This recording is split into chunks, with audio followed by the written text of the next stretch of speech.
হ্যাঁ বেটা, আমার এত ধারণা থাকার দরকার নাই।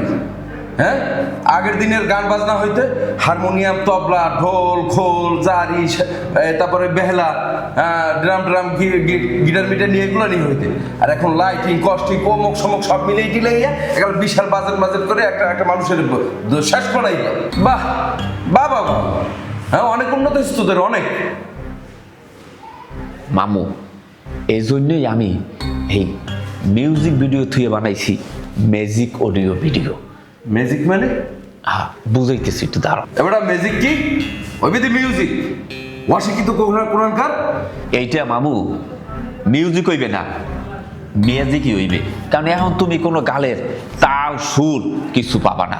এই জন্যই আমি এই যে খুঁজি ম্যাজিক অডিও ভিডিও সেন্টার।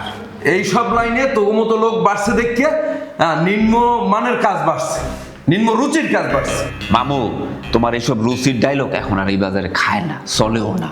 হ্যাঁ, এখন ডিজিটাল পদ্ধতিতে দেখবা একদিন ভবিষ্যতে তোমারও একটা অ্যালবাম বাই করিয়া হয়েছে। কইলি কি?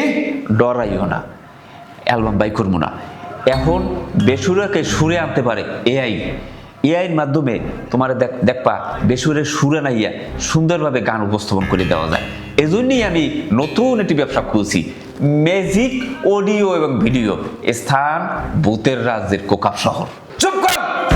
তোর মতো লোকের কারণে আজকে গান বাজনার এই বারকা বাজাই ছাড়ছে। এই কি করছো? ম্যাজিক লাগাইছিস? মামু কি করো ছিল না মামু। হ্যাঁ, লোকজনের এইভাবে ধোকা দিতে আছে। তোদের কারণে এই গান বাজনা সবকিছু আজকে এই অবস্থা হয়ে গেছে। ও দেখাই গেছে।